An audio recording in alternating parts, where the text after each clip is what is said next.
돈을 많이 버는 것보다 중요한 게 있습니다.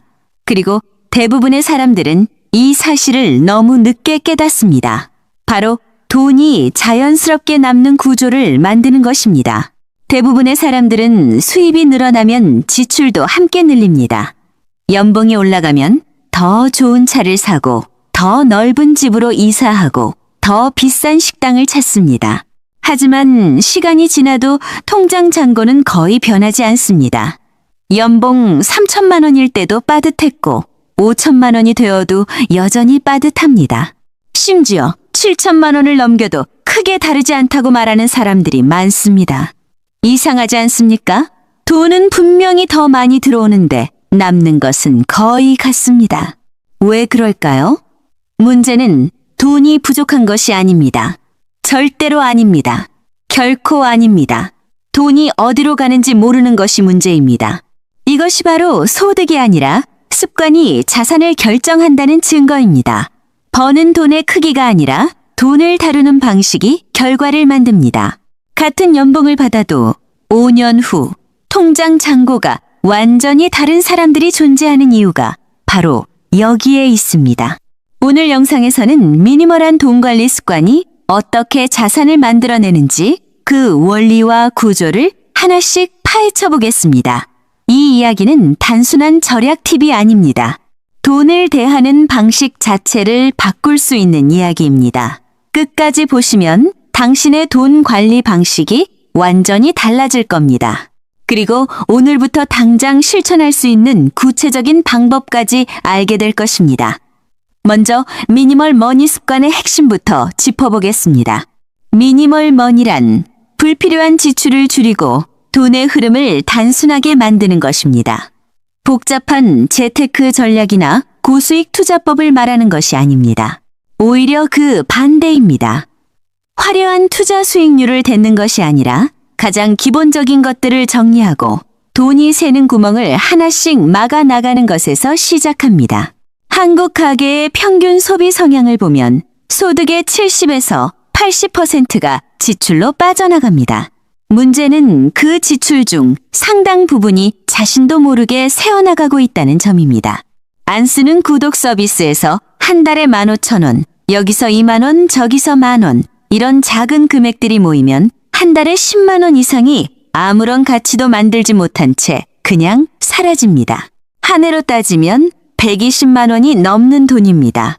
120만 원이면 괜찮은 여행 한 번을 갈 수 있는 금액입니다. 그런데 그 돈이 자기도 모르는 사이에 증발하고 있는 것입니다.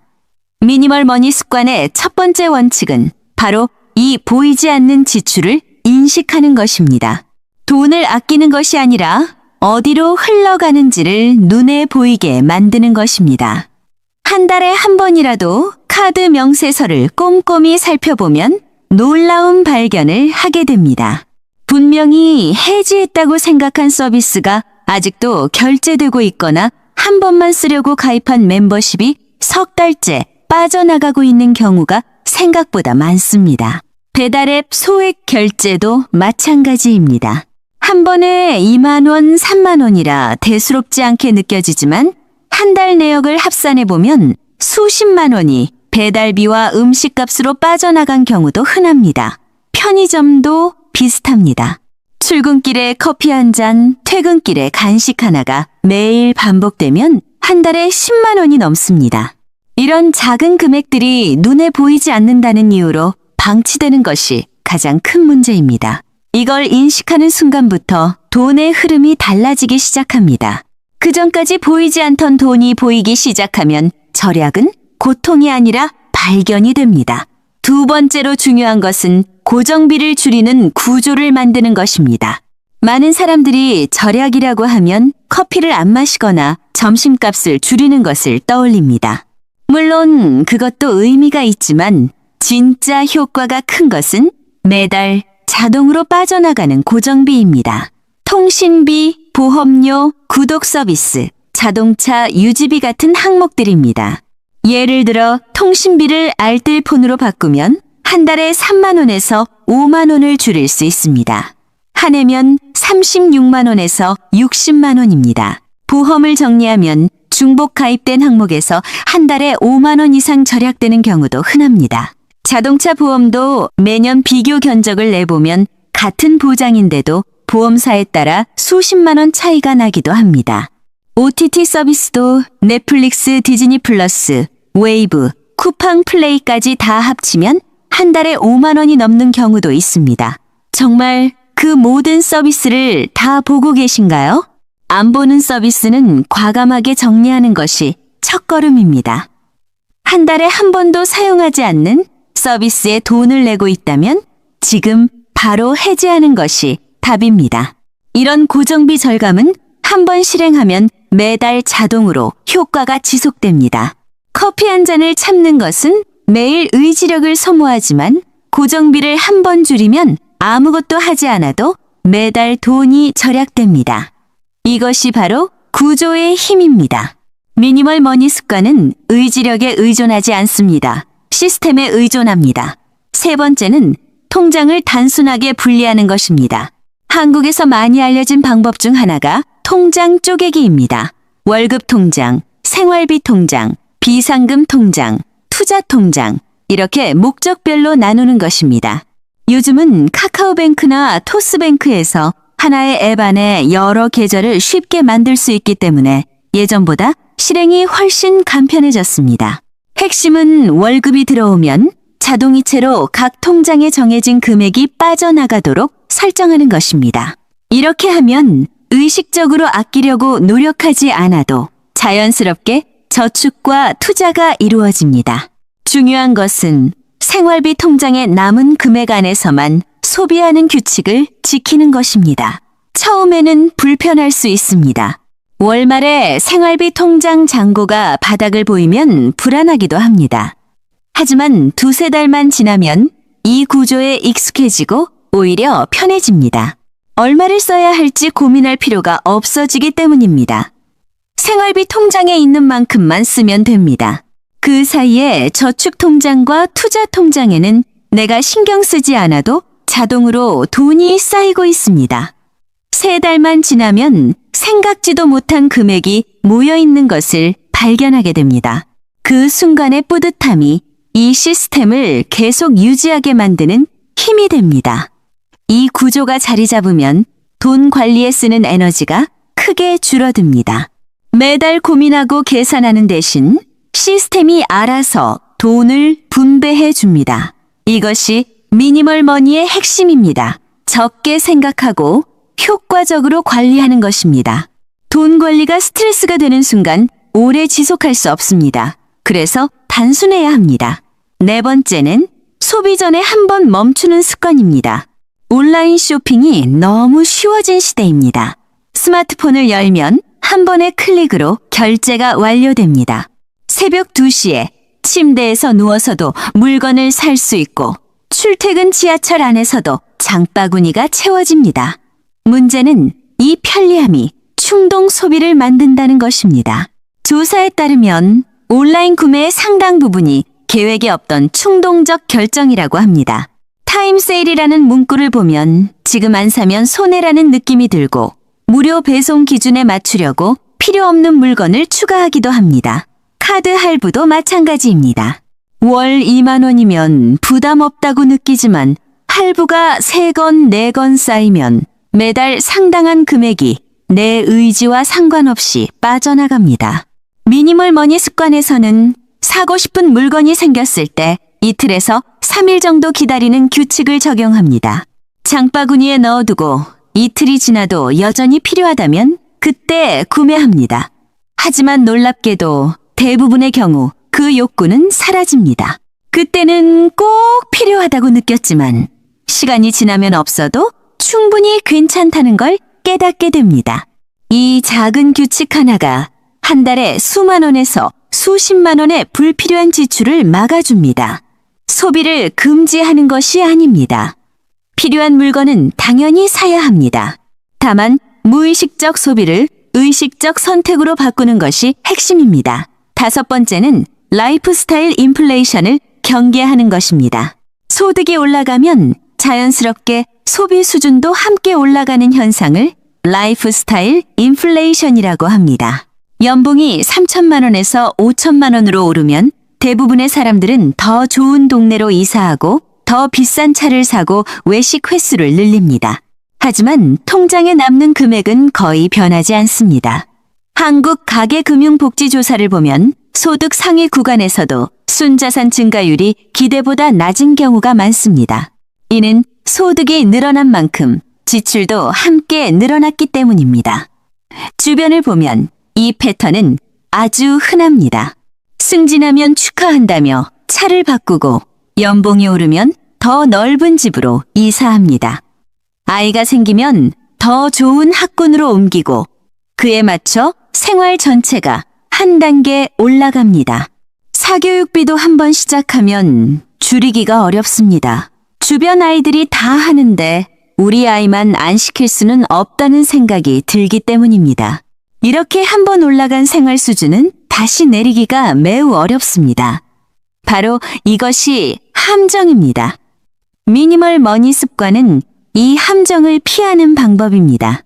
소득이 올라갈 때 소비 수준은 그대로 유지하고 늘어난 금액을 저축이나 투자로 돌리는 것입니다. 이 단순한 차이가 5년, 10년 후에 완전히 다른 자산 규모를 만들어냅니다. 똑같이 5천만 원을 버는 두 사람이 있어도 한 사람은 1,000만 원을 모으고 한 사람은 제로일 수 있습니다. 차이는 오직 바로 이 작은 습관에서 갈리는 것입니다. 지금 이 이야기가 공감된다면 가볍게 좋아요를 눌러주세요. 당신의 작은 반응이 더 좋은 콘텐츠를 만드는데 큰 힘이 됩니다. 6번째는 사회적 소비 압력에서 벗어나는 것입니다. 한국 사회에서는 보이는 것에 대한 압력이 특히 강합니다. 결혼식 축의금부터 돌잔치 모임, 회비, 명절, 선물, 외식까지 사회적 관계를 유지하기 위한 지출이 상당합니다. 문제는 이런 지출이 자신의 기준이 아니라 타인의 기대에 맞춰 결정된다는 점입니다. 모임에서 다른 사람이 비싼 메뉴를 시키면 나도 비슷한 가격대를 선택하게 됩니다. 친구가 해외여행을 다녀오면 나도 가야 할 것 같은 느낌이 듭니다. 동료가 새 차를 뽑으면 내 차가 갑자기 초라해 보이기 시작합니다. SNS를 열면 더 심해집니다. 다른 사람의 소비가 끊임없이 눈에 들어오고 나만 뒤처지는 것 같은 느낌이 듭니다. 하지만 그 화면 뒤에 숨겨진 카드 대금과 할부 내역은 보이지 않습니다. 보이는 것이 전부가 아닙니다. 남들의 소비는 항상 좋은 면만 보이지만 그 뒤에 숨겨진 재정 상태는 아무도 모릅니다. 미니멀 머니 습관에서는 이런 비교 소비를 의식적으로 차단합니다. 자신만의 소비 기준을 세우고 외부 시선에 흔들리지 않는 것이 중요합니다. 남들이 어떻게 쓰든 자신의 재정 상태와 목표에 맞게 돈을 쓰는 것입니다. 이것은 인색한 것이 아니라 자기 삶을 지키는 가장 현명한 방법입니다. 진짜 부자들은 남에게 보여주기 위해 돈을 쓰지 않습니다. 그들이 조용한 이유가 바로 이것입니다. 7번째는 경험에 투자하되 물건에는 신중해지는 것입니다. 미니멀 머니 습관이 모든 소비를 줄이라는 뜻은 아닙니다. 중요한 것은 소비의 방향입니다. 행동경제학 연구에 따르면 물건을 사는 것보다 경험에 돈을 쓸 때 만족감이 더 오래 지속된다고 합니다. 새로운 가방은 한 달이면 익숙해지지만 여행에서의 기억이나 새로운 기술을 배운 경험은 오랫동안 남습니다. 옷장을 한번 열어보세요. 한두 번 입고 안 입는 옷이 얼마나 많습니까? 서랍 속에 잠든 전자기기는요. 그 돈을 모으면 의미 있는 경험 하나를 충분히 만들 수 있었을 것입니다. 물건을 살 때는 정말 필요한지 엄격하게 기준을 적용하고 경험에는 합리적인 범위 안에서 투자하는 방식을 적용해보면 삶의 질은 유지하면서도 불필요한 물건에 돈이 묶이는 것을 방지할 수 있습니다. 결국 중요한 것은 적게 쓰는 것이 아니라 의미 있게 쓰는 것입니다. 소비의 양이 아니라 소비의 질이 삶의 만족도를 결정합니다. 8번째는 작은 금액의 힘을 과소평가하지 않는 것입니다. 한 달에 30만 원을 추가로 저축하는 것이 대단해 보이지 않을 수 있습니다. 하지만 이 금액을 매달 꾸준히 모으면 1년이면 360만 원이고 3년이면 1000만 원이 넘습니다. 5년이면 2천만 원 가까이 됩니다. 10년이면 이 금액은 놀라울 정도로 커집니다. 시간은 작은 돈을 큰 돈으로 바꿔주는 가장 강력한 도구입니다. 여기에 적절한 금융상품을 활용하면 복리의 효과로 시간이 지날수록 자산이 불어나는 속도가 빨라질 수 있습니다. 물론 투자에는 항상 위험이 따르고 수익이 보장되지는 않습니다. 하지만 핵심은 작은 금액이라도 꾸준히 쌓으면 시간이 지나면서 의미 있는 차이를 만든다는 점입니다. 대부분의 사람들은 목돈을 모아야 뭔가를 시작할 수 있다고 생각합니다. 그래서 계속 미루게 됩니다. 다음 달부터 해야지, 보너스 받으면 시작해야지, 연말정산 환급금 들어오면 그때 시작해야지. 이러다가 한 해가 지나고 2년이 지나고 결국 아무것도 시작하지 못한 채 시간만 흘러갑니다. 하지만 실제로는 작은 금액을 일찍 시작하는 것이 큰 금액을 늦게 시작하는 것보다 유리한 경우가 많습니다. 오늘부터 10,000원이라도 따로 모으기 시작하면 그것이 곧 출발점이 됩니다. 9번째는 돈 관리 자체를 자동화하는 것입니다. 사람의 의지력에는 한계가 있습니다. 매달 직접 이체하고 매번 지출을 점검하는 것은 결국 지치게 됩니다. 한두 달은 괜찮지만 반년이 넘어가면 대부분 느슨해집니다. 처음의 의욕은 시간이 지나면 반드시 줄어듭니다. 이것은 의지가 약해서가 아니라 인간의 자연스러운 특성입니다. 그래서 미니멀 머니 습관에서는 자동화를 강조합니다. 월급날 다음 날 자동이체를 설정해서 저축과 투자 금액이 먼저 빠져나가게 만드는 것입니다. 남은 금액으로 생활하는 구조를 만들면 아끼려는 의식적 노력 없이도 자연스럽게 돈이 모입니다. 토스나 뱅크샐러드 같은 가계부 앱을 활용하면 지출 현황을 자동으로 추적할 수도 있습니다. 어디에 얼마를 쓰고 있는지 한눈에 보이기 때문에 불필요한 지출을 빠르게 잡아낼 수 있습니다. 한번 설정하면 매달 반복되는 이 시스템이 장기적으로 가장 강력한 돈 관리 도구가 됩니다. 결국 최고의 돈 관리 방법은 내가 신경 쓰지 않아도 돌아가는 구조를 만드는 것입니다. 10번째는 정기적으로 재정을 점검하는 습관입니다. 아무리 좋은 시스템을 만들어도 한 번 설정하고 영원히 방치하면 효과가 줄어듭니다. 석 달에 한 번 정도는 전체 재정 상태를 점검하는 시간을 가져야 합니다. 지난 석 달간 어디에 돈을 가장 많이 썼는지 살펴보고 불필요한 지출이 새로 생기지는 않았는지 확인합니다. 저축과 투자 비율이 적절한지도 다시 검토합니다.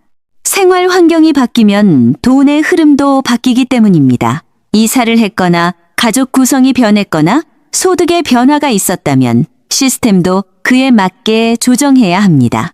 새로운 구독 서비스가 슬그머니 추가되어 있거나 전에 줄였던 고정비가 다시 늘어나 있을 수도 있습니다. 이 점검 시간이 길 필요는 없습니다. 1시간이면 충분합니다. 하지만 이 1시간이 다음 석 달의 돈 흐름을 완전히 바꿀 수 있습니다. 점검 없이 방치하면 어느 순간 처음 설정했던 구조가 흐트러져 있는 자신을 발견하게 됩니다.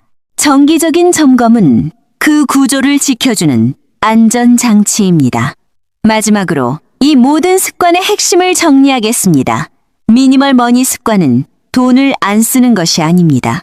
돈의 흐름을 단순하게 만들고 불필요한 것은 줄이고 중요한 곳에 집중하는 것입니다. 복잡한 재테크 전략을 공부하기 전에 먼저 자신의 소비 구조를 점검해 보는 것이 출발점입니다.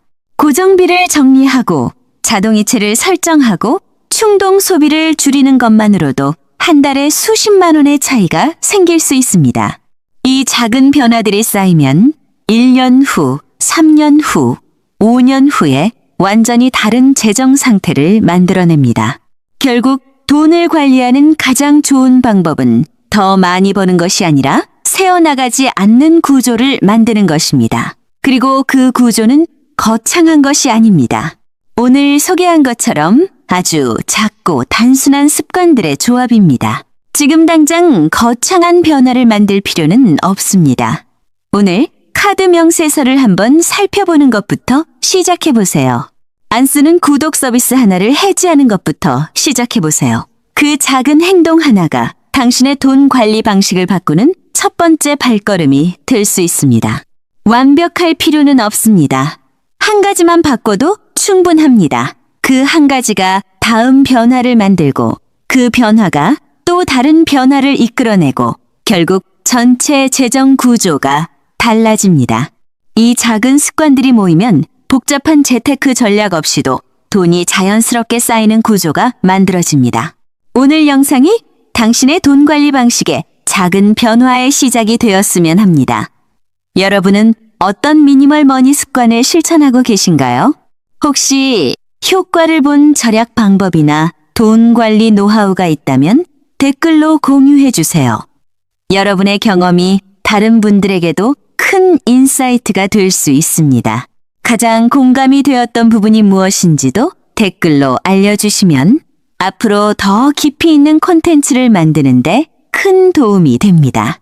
특히 오늘 영상에서 소개한 방법 중에 이미 실천하고 있는 것이 있다면 꼭 알려주세요. 그리고 이 영상이 유익했다면 좋아요와 구독으로 응원해주세요. 주변에 돈 관리에 어려움을 겪고 있는 분이 계시다면 이 영상을 공유해주세요. 앞으로도 여러분의 재정 지식을 넓히고 돈에 대한 생각을 바꿔줄 수 있는 콘텐츠로 계속 찾아오겠습니다.